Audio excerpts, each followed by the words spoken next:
Hello YouTube fame episode start होने से पहले वीडियो को लाइक कर दे। जैसे ही इस वीडियो पे 100 लाइक्स हो जाएंगे वैसे ही दूसरा एपिसोड अपलोड हो जाएगी। अब आगे एपिसोड 36 छोले भटूरे। श्री और भाग्य अपनी गाड़ी से उस जगह जा रहे थे जहां पर श्री ने उन्हें जाने के लिए कहा था। यह एक लोकल मार्केट थी। उस मार्केट के पास पहुंचते ही श्री ने कहा, गाड़ी रोकिए। भाग्य ने अचानक से ब्रेक लगा दिया और श्री से कहा, क्या हुआ, मार्केट तो भी दूर है ना। श्री ने अपनी सीट बेल्ट खोलते हुए कहा, हाँ पर वहां आपकी गाड़ी नहीं जाएगी। श्री गाड़ी से बाहर निकल गई और भाग्य गाड़ी से बाहर आते हैं। गाड़ी लॉक करते हुए कहता है, नहीं जाएगी तो हम मार्केट तक जाएंगे कैसे। श्री ने एक तरफ इशारा करते हुए कहा।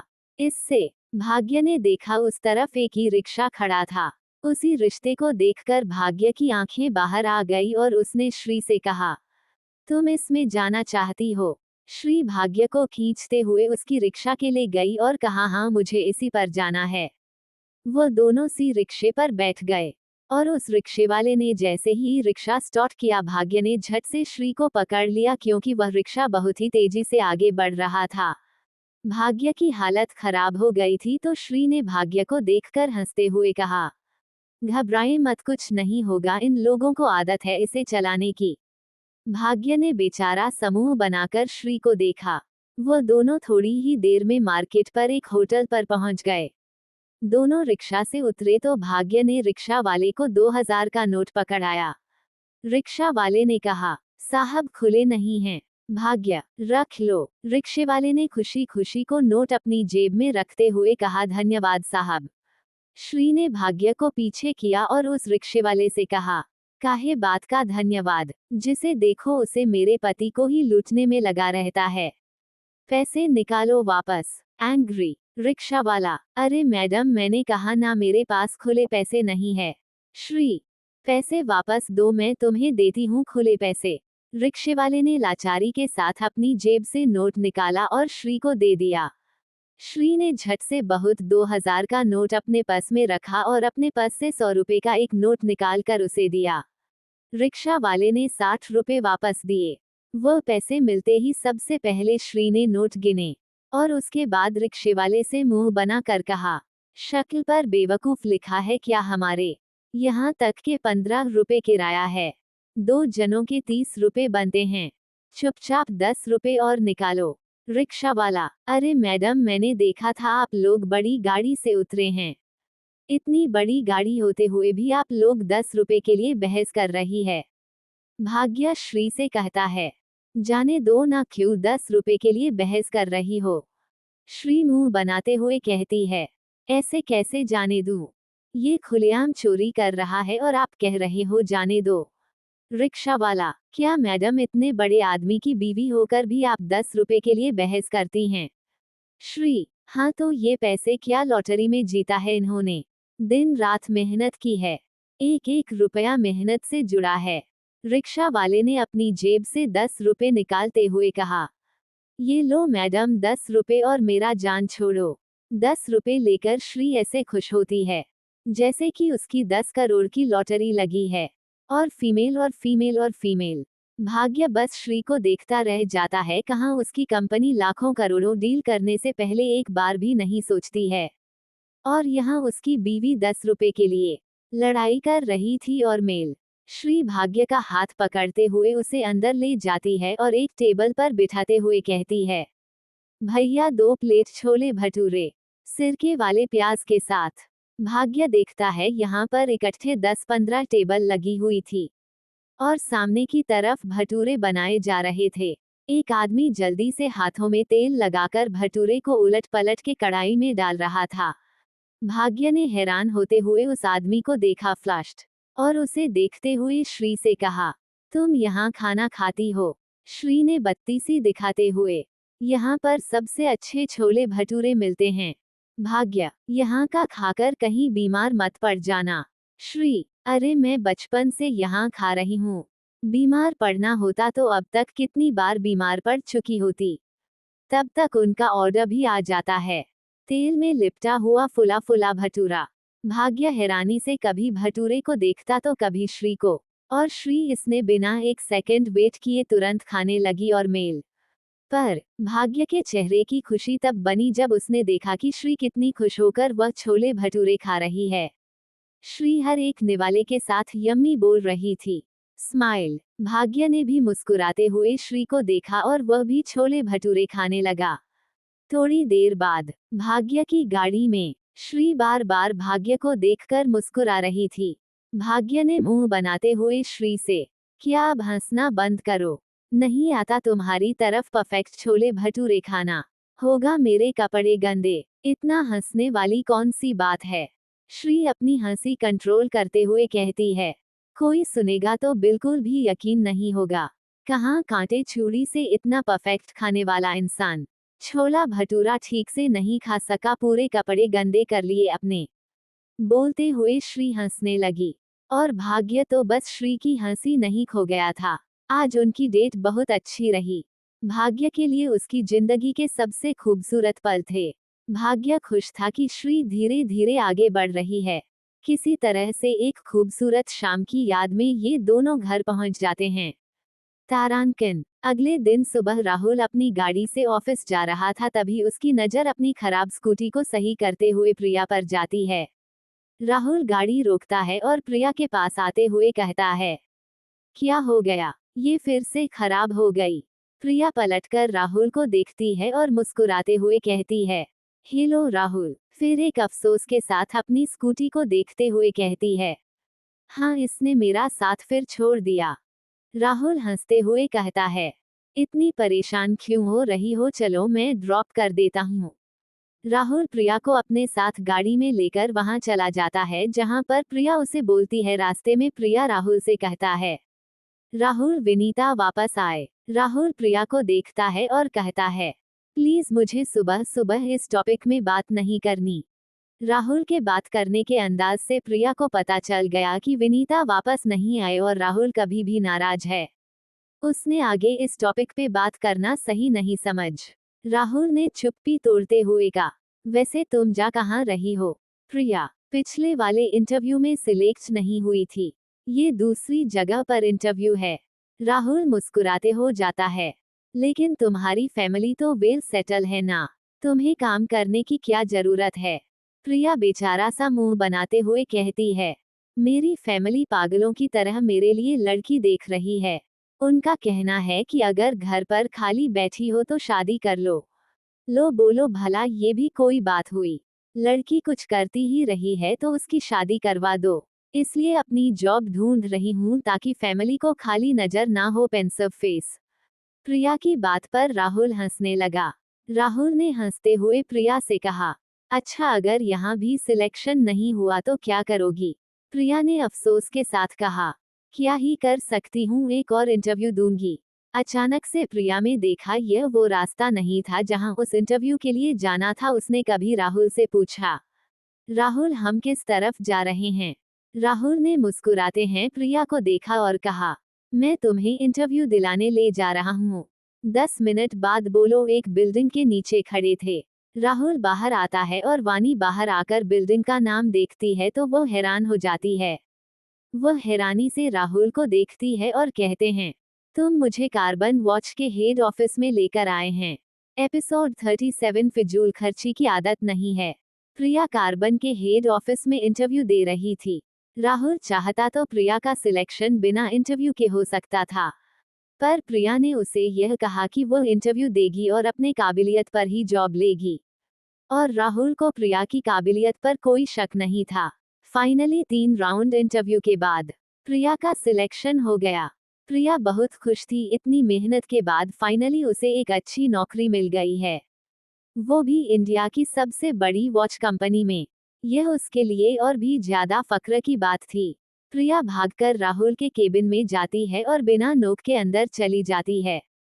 राहुल अपने टेबल के पास खड़ा था और प्रिया सीधे राहुल के गले लग जाती है और उसे कहती है, thank you Rahul, thank you so much. आज तुम्हारी वजह से मुझे जॉब मिल गई। मैं खूब मेहनत करूंगी और देखना मैं तुम्हें निराश नहीं करूंगी।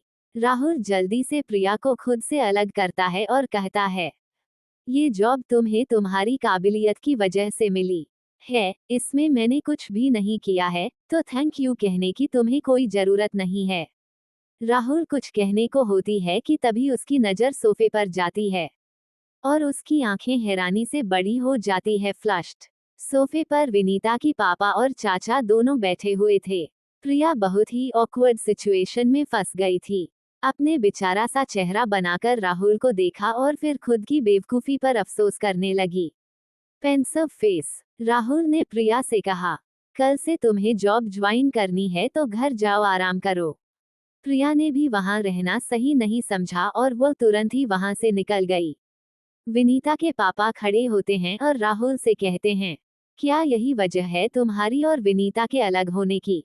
राहुल और संतोष के साथ कहता है, पापा प्लीज, मैं विनीता को भी यह बात बार बार समझा चुका हूँ और आपसे भी कहता हूँ। प्रिया का इन सब से कोई लेना देना नहीं है।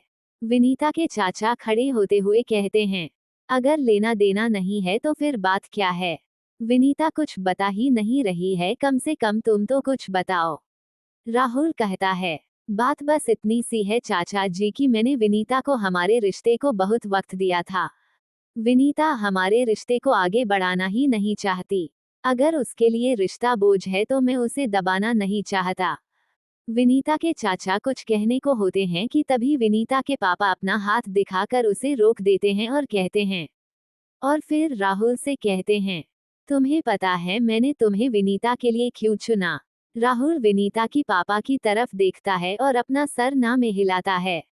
विनीता के पापा एक मुस्कान के साथ कहते हैं, क्योंकि मुझे मालूम था कि तुम वो इंसान हो जो मेरी बेटी का हाथ कभी नहीं छोड़ेंगे।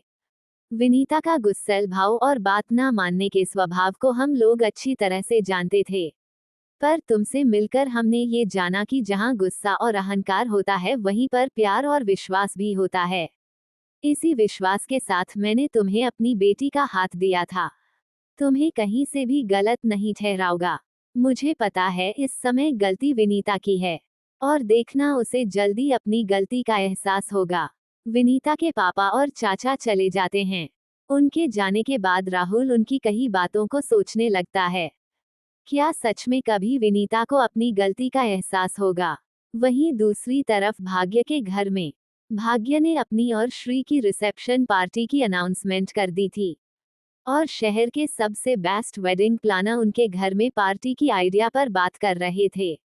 भाग्य ने उनसे सारी बात फाइनल करिए और उन्हें एक साइनिंग अमाउंट देकर भेज दिया।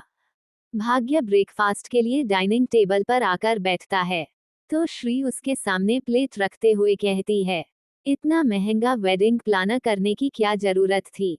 5 लाख तो बस कॉन्ट्रैक्ट साइन करने का ही ले गए हैं। भाग्य अपना सर पेट लेता है और श्री को देखते हुए, तो तुम क्या चाहती हो भाग्य? जयदेव अपनी शादी का रिसेप्शन आलू सब्जी और पूरी के साथ करें। भाग्य की बात सुनकर यशोदा आंटी हंसने लगती है। यशोदा आंटी उनकी खट्टी मीठी नोकझोंक को बहुत एंजॉय कर रही थी और वह उनके बीच कबाब में हड्डी नहीं बनना चाहती थी, इसलिए वह रसोई में चली गई। श्री ने भाग्य को घूर कर देखा और कहा, मैं तो बस ये कह रही थी, इतना खर्चा करने की क्या जरूरत थी? भाग्य मुस्कुराते हुए श्री को देखकर कहता है, तुम कितनी कंजूस हो, यह मैंने कल देख लिया है। एक बात तुम्हें साफ साफ बता देता हूँ, तुम्हें कभी भी किसी चीज की जरूरत हो तो लेने से पहले एक भी बार मत सोचना, बस ले लेना। श्री ने कहा, मुझे फिजूल खर्ची की आदत नहीं है। भाग्य मुंह बनाते हुए कहा, तुम्हें कुछ भी खर्चा करने की आदत नहीं है, कंजूस कहीं की। श्री घूर कर देखती है तो भाग्य हंसते हुए कहता है, ये सब छोड़ो, ये बताओ किस किस को इनवाइट करना है? श्री ने भाग्य के गिलास में जूस डालते हुए कहा, मेरी तरफ से जितने लोग हैं सबको आप जानते हैं, मामा जी और प्रिया, इसके अलावा और कोई नहीं है जो मेरी खुशियों में शामिल होगा।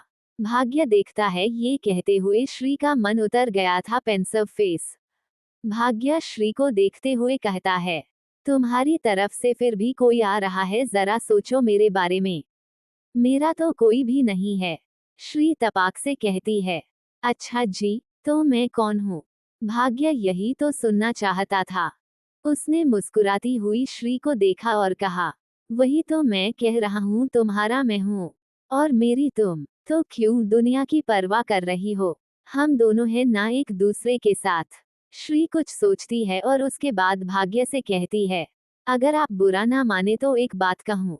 भाग्य जूस पीते हुए कहता है, श्री अपनी साड़ी का आंचल मुड़ते हुए कहती है, क्या हम अपनी पार्टी में मामी जी और जूही को बुला सकते हैं? भाग्य श्री को देखता है। तू? श्री तुरंत कहती है, जैसे भी है मेरा परिवार है। मामी ने मुझे कितना ही परेशान किया हो, पर उन्होंने मुझे पाला है। और जूही से तो मुझे कभी कोई शिकायत नहीं रही है। और अब तो उसकी शादी भी हो गई है। वह भी राहुल भैया के रिश्ते में आती है। इसी नाते बुला लीजिए। भाग्य डाइनिंग टेबल से उठता है और अपना कोट सही करते हुए कहता है, मैंने तुम्हें पहले भी कहा है, तुम इस घर की मालकिन हो और तुम्हें किसी भी फैसले के लिए मुझसे या किसी और से पूछने की जरूरत नहीं है। शाम तक इनविटेशन कार्ड आ जाएंगे। भाग्य श्री के गाल पर प्यार से हाथ रखता है और उसके बाद अपना लैपटॉप बैग लेकर ऑफिस के लिए निकल जाता है। Episode 38 invitation. जूही मजे से अंगूर खाते हुए अपने रूम से निकलकर आई थी, तभी उसकी नजर सामने घरवालों पर जाती है, जो सोफे पर घेरा बनाकर बैठे हुए थे और किसी चीज को देखकर आपस में बात कर रहे थे। जूही जब उनके पास जाती है, तब देखती है टेबल पर एक बहुत ही खूबसूरत और महंगा इनविटेशन बॉक्स रखा हुआ था। उस इनविटेशन को देखकर जूही की आंखों में चमक आ जाती है। उसके डिजाइन से ही उसकी कीमत का अंदाजा लगाया जा सकता था। जूही ने हैरानी और आकर्षण के मिले जुले भाव के साथ पूछा, यह क्या है? विवेक ने जूही की तरफ देखते हुए, भाग्य और श्री के वेडिंग रिसेप्शन का इनविटेशन कार्ड है। जूही ने अपने मन में, ये कार्ड है। फ्लश्ड। अगर ऐसा कार्ड होता है, फिर तो मैं कबाड़ी वाले की दुकान में बैठकर ऐसे ही कार्ड इकट्ठे करते रहती। विवेक की मां ने वह कार्ड खोला। सबसे पहले भगवान श्री गणेश की एक बहुत ही खूबसूरत सी मूर्ति रखी हुई थी। उन्होंने उस मूर्ति को उठाया, ये चांदी की मूर्ति। विवेक की मां ने उस मूर्ति को माथे से लगाया और जूही की तरफ बढ़ाते हुए कहा, इतने मंदिर में रख देना। जूही ने जब वह मूर्ति हाथ में ली तो उसका वजन अच्छा खासा था। उसके बाद उस बॉक्स में से काजू, पिस्ता और बादाम के बॉक्सेस निकले। ये बहुत ही महंगे ड्राई फ्रूट थे, जिसे देखकर जूही के मुंह में पानी आ गया। और उसके बाद वहां से 2 कार्ड्स निकले, जिस पर से एक में रिसेप्शन का दिन, तारीख और जगह मौजूद थे और दूसरे में भाग्य और श्री की बहुत ही खूबसूरत तस्वीर थी। और सबसे नीचे वहां पर 2 बॉक्सेस रखे हुए थे। जैसे ही विवेक की मां ने उन बॉक्स उसको खोला तो सब लोग हैरान रह गए, क्योंकि इसमें कार्बन के न्यू वॉच के कलेक्शन, कपल कलेक्शन थे। इतना सारा सामान सिर्फ इनविटेशन में देखकर जूही की तो जैसे हवाएं उड़ गई थी और उसे श्री से फिर से चिढ़ होने लगी। उसे लगा था उसने विवेक जैसे अमीर इंसान को फंसाकर उससे शादी कर कर बहुत समझदारी का काम किया है और अब उसकी बाकी की जिंदगी इसमें गुजरेगी। पर यह जानकर कि श्री की शादी भी किसी मामूली इंसान से नहीं हुई है, जूही को लगा कि जैसे उसने अपने हाथों से कोई हीरा खो दिया है। और विवेक को देखकर अपने मन में सोचती है कि अब तो उसके हाथ में पत्थर ही लगा है। विवेक उन दोनों वॉचेस को वापस बॉक्स में रखते हुए कहता है, हमें पार्टी में नहीं जाएंगे। माँ, आप ये बॉक्स दोबारा पैक कर दीजिए और उन्हें वापस कर दीजिए। विवेक की तरफ से इनकार सुनकर जूही को बहुत गुस्सा आता है। जूही इतना अच्छा मौका अपने हाथ से नहीं जाने देना चाहती थी। उसने तुरंत लपक कर वह बॉक्स वापस अपने हाथ में लिए और कहा, आप ऐसा कैसे कह सकते हैं? श्री मेरी बहन है और उसने इतने प्यार से हमें बुलाया है। मुझे भी तो अपनी बहन की खुशियों में शामिल होने का हक है। विवेक गुस्से में जूही को देखता है और कहता है, जूही, तुम्हें समझ में भी आ रहा है तुम क्या कह रही हो? वहां जाओगी तो तुम्हारा ही तमाशा बनेगा। तुम्हें पता है श्री की शादी किसके साथ हुई है? विवेक ने जूही के हाथ से वॉच लिया और उसे दिखाते हुए कहा, घड़ी देख रही हो? वर्ल्ड की सबसे पॉपुलर घड़ी है ये। और इस वॉच कंपनी का मालिक है भाग्य जयदेव। और श्री की शादी भाग्य जयदेव से हुई है। जूही यह सुनते ही धड़ाम से सोफे पर गिर जाती है। फ्लश्ड। जूही ने हमेशा खुद को श्री से आगे ही समझा था। उसे लगता था दुनिया की हर बेस्ट चीज उसे ही मिली है। और आज श्री के पति के बारे में जानकर जूही को लगा कि उसने विवेक से शादी करके अपनी जिंदगी की सबसे बड़ी गलती की है। विवेक जूही से आगे कहता है, और क्या कह रही थी तुम कि हमें वहां जाना चाहिए? क्यों जाना चाहिए? शायद तुम भूल रही हो कि तुम्हारी बहन से पहले मेरी शादी होने वाली थी। और अगर हम वहां गए तो कैसे पेश कर पाएंगे एक दूसरे को? चलो एक बार के लिए मैं मान भी लेता हूँ कि श्री तुम्हारी बहन है, इसीलिए हमें वहां जाना चाहिए। पर शायद तुम भूल गई हो, भाग्य राहुल जीजू का दोस्त है और उस पार्टी में राहुल जीजू मौजूद रहेंगे। तुम्हें लगता है मैं उस इंसान की शक्ल देखना चाहूंगा जिसने मेरी बहन को अपनी जिंदगी से बाहर निकाल दिया? जूही ने विवेक की बात सुनी, लेकिन इस समय उसे जोश से नहीं होश से काम लेना था। उसे एक बार देखना जरूर था कि श्री और भाग्य की दुनिया है कैसी। जूही ने अपनी सास का हाथ थामा और उनसे कहा, मम्मी जी आप ही समझाइए ना इन्हें। भले ही कितने झगड़े हो, कितना ही मनमुटाव क्यों ना हो, पर श्री है तो मेरी बहन ही ना। हर सुख दुख में हम दोनों साथ ही रहे हैं। फिर ऐसे अचानक से उसकी खुशी में शामिल कैसे ना हो, जबकि उसने खुद सामने से इनवाइट किया है हमें। विनीता के पापा आगे आते हैं और कहते हैं, विवेक अगर बहू का मन है तो क्यों इस तरीके का बिहेव कर रहे हो? जो हो गया सो हो गया, पुरानी बातों को भूल जाओ। बड़े पापा आप। विवेक इससे आगे कुछ कहता, विनीता के पापा ने हाथ दिखाकर उसे रोक दिया और कहा, मुझे तुम्हारा तो पता नहीं, पर हम सब भाग्य और श्री की पार्टी में जरूर जाएंगे। और अगर जूही जाना चाहती है तो तुम उसे नहीं रुकोगे? विनीता ने कहा, पापा विवेक सही तो कह रहा है, आप एक बार इसकी बातों को सोच कर तो देखो। जूही गुस्से में विनीता को देखती है और अपने मन में चढ़ते हुए कहती है, यह मेरी पागल ननंद, इसी मेरी खुशी रास नहीं आती क्या? मैं ही पागल थी जो इन दोनों भाई बहन के चक्कर में आकर हाथ आया, इतना अच्छा मौका गवा बैठे। थोड़ी सी कोशिश की होती तो आज श्री की जगह मैं भाग्य की बीवी होती। फिर जूही उस इनविटेशन कार्ड को देखते हुए कहती है, जिसमें सेपरेशन इनविटेशन में इतना खर्चा किया है। जरा सोचो, रियल में अपनी बीवी पर कितना खर्चा करता होगा। फ्लश्ड। जूही ने घाइन भरी नजरों से विवेक की तरफ देखते हुए मन में कहती है, और यह मेरा निकम्मा पति है। 100 रुपए का कार्ड छपवा के पूरे मोहल्ले में बंटवारा था। रिसेप्शन पर के नाम पर मुझे तो वह बर्थडे पार्टी लग रही थी। पाउटिंग। और कहाँ मुझे उनका गवार औरतों के बीच घूंघट उठाकर बैठा दिया था। और मुझे सबसे गंदे पैर छूने पड़ रहे थे। पैसे बचाने के चक्कर में बाबा आदम के जमाने का गंदा सा लहंगा पहना दिया। Pouting pouting. उससे अच्छा मैं अपनी कोई हॉट सी ड्रेस पहनकर बैठ जाती। दरअसल जूही और विवेक के रिसेप्शन पर विवेक की मां ने उसे अपनी शादी का लहंगा दिया था, जो उसने बड़े प्यार से संभाल कर रखा था, विवेक की दुल्हन के लिए। और विनीता के पापा की उनके गांव में आज भी बहुत इज्जत थी। तो गांव से आए परिवार थोड़े पुराने ख्यालात के थे, इसीलिए विवेक की मां ने जूही को घूंघट में बिठाया था। और जब गांव से कोई आता तो वह उन्हें जूही से पैर छूने के लिए कहती। एपिसोड 39 घर में फैमिली टाइम। सारा दिन खत्म होने के बाद भाग्य घर के लिए निकलता है तो राहुल उससे पूछता है, क्या बात है भाग्य, आजकल बड़े जल्दी घर जा रहा है? भाग्य अपना कोट पहनते हुए कहता है, हाँ तो तुझे क्यों मिर्ची लग रही है? तू भी जा, किसने मना किया? राहुल हंसने लगता है और भाग्य से क्या होता है? लगता है भाभी बहुत अच्छा खाना बनाती है। तभी तो दिन ब दिन चेहरे पर निखार आता जा रहा है। भाग्य अपना लैपटॉप बैग में लैपटॉप रखते हुए कहता है, ये तो तूने सही कहा, श्री खाना बहुत अच्छा बनाती है। भाग्य जाने को ही होता है कि तभी वह कभी रहता है। राहुल आज तुम मेरे साथ घर चल। राहुल हैरानी से कहता है, मैं वहां जाकर क्या करूंगा?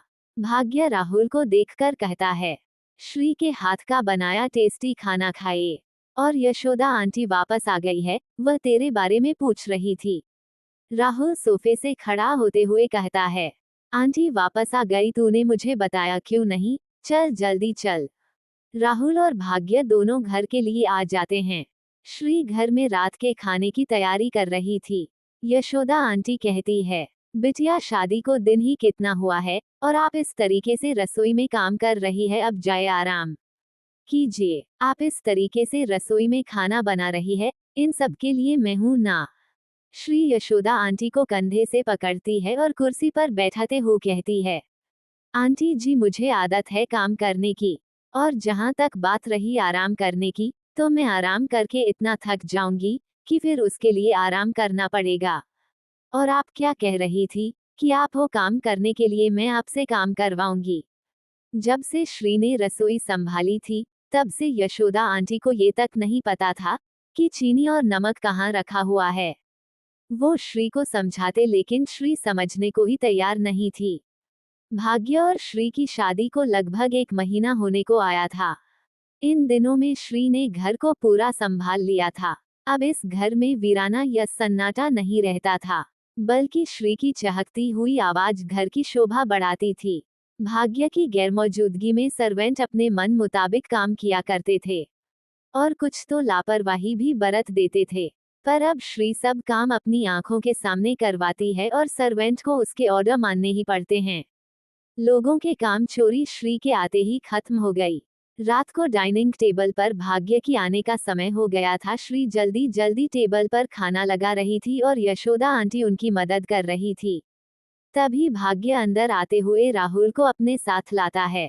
श्री इस समय रसोई में थी। राहुल यशोदा आंटी के गले मिलता है और उनसे कहता, आंटी इतना समय लगा दिया आपने आने में, मैंने आपको बहुत मिस किया। यशोदा आंटी राहुल के कान खींचते हुए कहती हैं, हाँ पता है कितना मिस किया होगा। राहुल अपने कान छोड़ आता है और आंटी को देखकर कहता है, क्या आंटी आप तो अभी भी मुझे बच्चा समझती हैं। राहुल की इस बात पर आंटी और भाग्य दोनों हंसने लगते हैं। तभी भाग्य के पैरों में हल्की हल्की पायल की आवाज आती है, जिसे देखकर उसके चेहरे पर एक ना बयां करने वाली खुशी आ जाती है। राहुल ने भी पायल की आवाज सुनी थी, उसके बाद भाग्य के चेहरे को देखकर उसके चेहरे पर भी खुशी आ गई और वह अपने मन में कहता है, तो इसलिए जनाब शाम को जल्दी घर आते हैं। श्री रसोई से बाहर आती है, तभी उसकी नजर भाग्य और राहुल पर पड़ती है। श्री उनके पास आकर भाग्य के हाथ से उसका लैपटॉप बैग लेती है और कभी हमसे कहती है, नमस्ते भैया कैसे हैं आप। राहुल भी कहता है, नमस्ते भाभी मैं ठीक हूँ, आप कैसी हैं। श्री कहती है कि वह भी ठीक है। उसके बाद श्री भाग्य की तरफ देखकर कहती है, जाइए जाकर फ्रेश हो जाए, फिर साथ में बैठकर खाना खाएंगे। भाग्य जल्दी से रूम की तरफ चला जाता है फ्रेश होने के लिए। राहुल भी उनके साथ ही चला जाता है। श्री जल्दी से खाना सर्व करती है। भाग्य और राहुल नीचे आते हैं और डाइनिंग टेबल पर बैठ जाते। खाना खाते हुए राहुल भाग्य से कहता है, भाग्य यूरोप में जो हमारा शोरूम है वहां पर कुछ नए वॉच के कलेक्शन सेंड करने के लिए मेल आई है। तुम कहो तो मैं वहां के कलेक्शन एक बार चेक। राहुल अपनी बात भी पूरी नहीं कर पाया कि भाग्य जानबूझकर खांसने लगा। राहुल एक नजर भाग्य को देखता है, जो अपनी आंखें छोटी के नामे सर हिलाता है। राहुल की नजर श्री पर जाती है, जो उसे घूर रही थी। राहुल ने अपनी लार निकली और उसके बाद कहा, आप लोग मुझे ऐसे क्यों देख रहे हैं। यशोदा आंटी कहती है, राहुल बेटा खाने की टेबल पर बस घर की बातें होती हैं, दफ्तर की नहीं। और यह नियम श्री बिटिया का बनाया हुआ है, जिसे भाग्य बेटा भी नहीं तोड़ते। राहुल एक नजर श्री को देखता है और सॉरी कहकर फिर से खाना खाने लगता है। सब लोगों ने अपना खाना खत्म किया। भाग्य और राहुल स्टडी रूम में चले जाते हैं। राहुल आज रात यही रुकने वाला था। वहां जाकर राहुल हंसने लगता है तो भाग्य उससे पूछता, क्यों हंस रहा है। राहुल कहता है, साले कितना डरता है अपनी बीवी से। अपने घर में शेर बनकर घूमने वाला भाग्य अपनी बीवी के सामने चूहा बन गया था। देखा मैंने डाइनिंग टेबल पर तेरी हवाएं उड़ गई थी। भाग्य सोफे पर बैठते हुए कहता है, अगर तेरा नाटक खत्म हो गया हो तो कुछ और बात करें। राहुल हंसते हुए कहता है, नहीं मुझे तो यही बात करनी है। भाग्य फाइल बंद करके साइड में रखते हुए कहता है, हाँ तो गलत क्या करती है श्री। घर पर इंसान का टाइम फैमिली का टाइम होता है। सारा दिन तो हम रहते हैं ना ऑफिस में, तो घर आकर फैमिली को टाइम देना चाहिए। मुझे तो श्री का ये नियम बहुत सही लगा। खाने की टेबल पर सिर्फ अपनी बातें होंगी, बाहर नहीं। अचानक ही राहुल का चेहरा बदल जाता है और वह बिल्कुल सीरियस एक्सप्रेशन के साथ कहता है, कितनी अजीब बात है ना, तू इन सब चीजों को कितना एंजॉय कर रहा है। मेरा देख ले, सब कुछ हाथ में था, मेरे साथ में था, फिर भी कुछ भी मेरा नहीं हुआ। भाग्य हैरानी से राहुल को देखता है और कहता है, कहना क्या चाहता है। राहुल एक गहरी सांस छोड़ता है और भाग्य से कहता है, मैं और विनीता साथ में नहीं है। पेंसिव फेस, हम अलग हो गए हैं। एपिसोड 40, मेरे पास ही रहना। रात का समय भाग्य अपने कमरे की बालकनी में खड़ा होकर किसी गहरी सोच में था। श्री उसके बगल में आकर खड़ी होती है और कहती है, क्या बात है, कुछ परेशान नजर आ रहे हैं। भाग्य वैसे ही चांद को देखते हुए कहता है, कभी कभी ऐसा लगता है कि खुशियां कितनी करीब है, फिर अगले ही पल पता चलता है ये सब झूठ है। श्री हैरानी से, आप कहना क्या चाहते हैं। भाग्य श्री की तरह दिखता है और कहता है, मेरे सुख दुख का साथी, मेरे अच्छे बुरे वक्त का गवाह सिर्फ एक इंसान है, राहुल। मेरा दोस्त, मेरा भाई, मेरा अपना। श्री मुस्कुराकर भाग्य से, मैं जानती हूँ राहुल भैया आपके लिए क्या मायने रखते हैं। भाग्य कहता है, पता है श्री, जब मैं अकेला था, मेरे साथ कोई भी नहीं था, तब भी राहुल था जो मेरे साथ खड़ा था। उसने मेरा हाथ कभी नहीं छोड़ा, अच्छा बुरा हर समय मेरे साथ खड़ा रहा। और मैंने भी बस यही चाहा कि उसकी जिंदगी में हमेशा खुशियां ही बनी रहे। पर देखो किस्मत ने कहां लाकर खड़ा कर दिया। श्री कहती है, आप ऐसा क्यों कह रहे हैं, राहुल भैया की जिंदगी में भी तो सब सही है, उनका भी तो अपना घर परिवार है।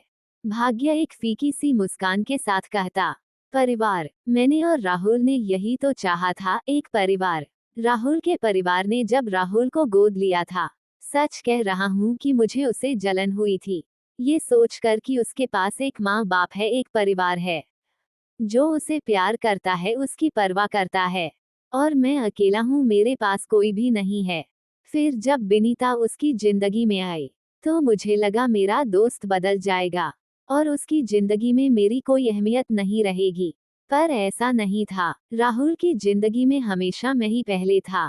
विनीता मुझे ज्यादा पसंद नहीं करती है, ये बात मैं और राहुल अच्छे से जानते हैं। पर हम दोनों ने अपनी दोस्ती के बीच इस बात को कभी नहीं लाया। मैं कभी भी विनीता और राहुल के बीच आया नहीं आए। अब लगता है कि अगर मैंने उनके बीच कुछ बोला होता तो शायद आज हालात कुछ और, शायद मेरा दोस्त इतना दुखी नहीं होता। भाग्य की बातें श्री के सर के ऊपर से जा रही थी, उसे समझ में ही नहीं आ रहा था कि भाग्य इस समय विनीता और राहुल की बात क्यों कर रहा है। उसने हैरानी से पूछा, आप क्या बोले जा रहे हैं, मुझे कुछ समझ में नहीं आ रहा। राहुल भैया और उनकी बीवी के बीच कुछ हुआ है क्या। भाग्य एक गहरी सांस छोड़ता है और कहता है, राहुल और विनीता अलग हो गए हैं। वजह मुझे नहीं पता, लेकिन इतना जरूर मालूम है कि कुछ तो बात हुई है। तभी राहुल और विनीता के साथ नहीं है। उनके बीच इससे पहले भी कई मसलों पर बहस हुई है, पर कभी ऐसी नौबत नहीं आई है कि दोनों को अलग होना पड़े। राहुल ने हमेशा विनीता के साथ इस शादी को निभाने की सोची है, पर देखो किस्मत में दोनों को अलग ही कर दिया। श्री ये सुनकर छोड़ी हैरान जरूर होती है कि विनीता अब राहुल के साथ नहीं है, लेकिन ऐसी भी क्या बात हो गई थी कि दोनों को अलग होना पड़ गया। श्री भाग्य के कंधे पर हाथ रखती है और उसे सांत्वना देते हुए, आप फिक्र मत कीजिए, देखिएगा भगवान राहुल भैया के साथ कुछ गलत नहीं करेंगे, और जिसके पास आप जैसा दोस्त हो उसके साथ तो कभी कुछ गलत हो ही नहीं सकता। श्री की बात सुनकर भाग्य की परेशानी थोड़ी कम जरूर होती है, पर राहुल की टेंशन उसे अभी भी थी। श्री आगे कहती है, अच्छा अगर मैं आपको छोड़कर श्री अपनी बात भी पूरी कर पाती। भाग्य ने श्री की तरफ हैरानी से देखा। श्री के बस इतना कहने पर ही भाग्य की आंखों छलक गई थी। वो बहुत घबरा गया था। उसने अपने दोनों हाथों से श्री के शोल्डर को पकड़ा और बहुत ही घबराए आवाज में कहा, मुझे छोड़कर मत जाना श्री, मैं जी नहीं पाऊंगा तुम्हारे बिना, मुझे छोड़कर मत जाना। भाग्य ने श्री को अपनी बाहों में दबोच लिया और उसे कस के गले लगा लिया। श्री भाग्य की इस हरकत से हैरान रह गई थी। भाग्य श्री से अलग होकर अब जीने की सोच भी नहीं सकता था, उसके लिए श्री उसकी जिंदगी से ज्यादा जरूरी हो गई। श्री के बस इतना ही कह देने से भाग्य की जान निकल रही थी। वह श्री से अलग खुद को इमेजिन भी नहीं कर पा रहा था। Pensive face. श्री भाग्य से अलग होती है और उसे पानी पिलाते हुए, क्या हो गया, आप इतना क्यों घबरा गए? मैं तो बस आपसे ये कह रही थी कि अगर मैं आपको छोड़कर कुछ दिनों के लिए मायके चली गई, तो क्या आप फिर से देर रात तक ऑफिस में ही रुका करेंगे? अब इतनी सी बात पर डर क्यों गए? भाग्य ने पानी का ग्लास साइड में रखा और श्री का हाथ पकड़ते हुए कहा, तुम कहीं जाओगी? मायके भी नहीं जाओगी? अगर तुम्हें जाना होगा तो मैं तुम्हें ले जाऊंगा। मेरे साथ जाओगी और मेरे साथ ही वापस आ जाओगे। श्री ने देखा भाग्य बहुत ज्यादा पैनिक करने लगा था। भाग्य इस बिहेवियर से श्री थोड़ी सी हैरान हुई थी।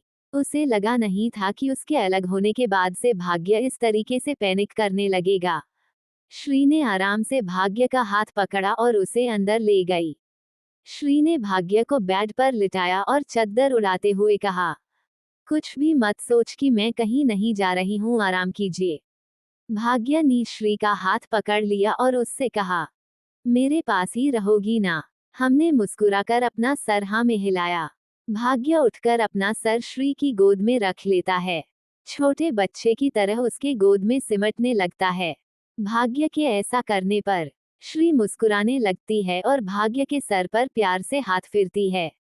आज भाग्य की बातों से श्री को एहसास हो गया था कि वह भाग्य के लिए क्या मायने रखती है।